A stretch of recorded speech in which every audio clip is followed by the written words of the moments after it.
Gaza വെടിനിർത്തൽ കരാർ ഇന്ന് നിലവിൽ വരും. ഇന്ത്യൻ സമയം ഉച്ചയ്ക്ക് 12 മണിയോടെയാണ് കരാർ നിലവിൽ വരിക. വെടിനിർത്തൽ താൽക്കാലികമായാണെന്നും ആവശ്യമെങ്കിൽ ഗസയിൽ യുദ്ധം പുനരാരംഭിക്കാൻ ഇസ്രായേലിന് അവകാശമുണ്ടെന്നും ഇസ്രായേൽ പ്രധാനമന്ത്രി ബെഞ്ചമിൻ നെതന്യാഹു മുന്നറിയിപ്പ് നൽകി. ഇന്റർനാഷണൽ ഡെസ്കിൽ നിന്നും മെറിൻ മേരി ചാക്കോ ചേരുന്നു. Good morning Merin. ഗസയ്ക്ക് ഈ പുലരി നല്ല പുലരിയാണോ, ഗുഡ് മോർണിംഗ് ആണോ എന്ന കാര്യത്തിൽ ഇപ്പോഴും അനിശ്ചിതത്വങ്ങൾ തുടരുകയല്ലേ?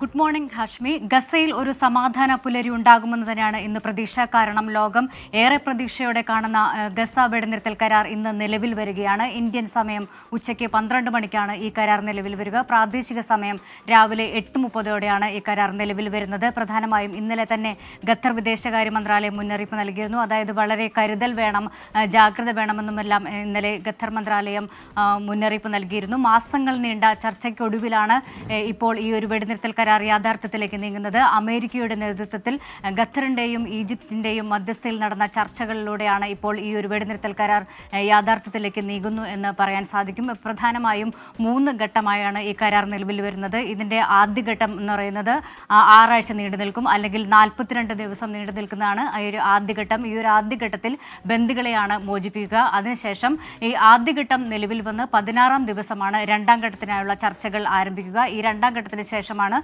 മൂന്നാം ഘട്ടത്തിൽ പ്രധാനമായും ഈ ബന്ദികളുടെ മൃതദേഹം കൈമാറുന്നതും ഗസയുടെ പുനർനിർമ്മാണവുമാണ് ചർച്ചയാകുക. നേരത്തെ തന്നെ ഈ വെടിനിർത്തൽ കരാറിനെ സംബന്ധിച്ച് ഏറെ അനിശ്ചിതത്വമുണ്ടായിരുന്നു. കാരണം ബുധനാഴ്ച ഈ കരാർ നിലവിൽ വന്നതാണ്.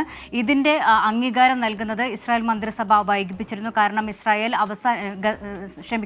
ഹമാസ് അവസാന നിമിഷം ഈ വ്യവസ്ഥകളിൽ മാറ്റങ്ങൾ വരുത്താൻ ശ്രമിച്ചു എന്നാരോപിച്ച് ഇസ്രായേൽ മന്ത്രിസഭ ഈ ഒരു അംഗീകാരം നൽകുന്നത് വൈകിപ്പിച്ചിരുന്നു. എന്നാൽ കഴിഞ്ഞ ദിവസം ഇതിന് സമ്പൂർണ്ണ മന്ത്രിസഭയുടെ അംഗീകാരം ലഭിച്ചു. എന്നാൽ ഇന്നലെ രാജ്യത്തെ അഭിസംബോധന ചെയ്യുന്നതിനിടെ ഇസ്രായേൽ പ്രധാനമന്ത്രി ബെഞ്ചമിൻ നെതന്യാഹു പറഞ്ഞത് ഈ ഒരു കരാർ താൽക്കാലികമാണ്. ഈ ചർച്ചയുടെ രണ്ടാം ഘട്ടം പരാജയപ്പെടുകയാണെങ്കിൽ ഏത് നിമിഷവും തങ്ങൾക്ക് യുദ്ധം ഗസയിൽ തുടരാനുള്ള എല്ലാ അവകാശമുണ്ടെന്ന് ഇസ്രായേൽ പ്രധാനമന്ത്രി ബെഞ്ചമിൻ നെതന്യാഹു പറഞ്ഞു. മാത്രവുമല്ല, ഇന്ന് മോചിപ്പിക്കുന്ന 3 ബന്ദികളുടെ പേര് വിവരം നൽകണം എന്നും നെതന്യാഹു പറഞ്ഞു. എന്നാൽ ഹമാസ് പറയുന്നത് 3 വനിതാ ബന്ദികളെയാണ് ഇന്ന് മോചിപ്പിക്കുന്നതെന്നാണ് ഇപ്പോൾ ഹമാസ് വ്യക്തമാക്കിയിരിക്കുന്നത്.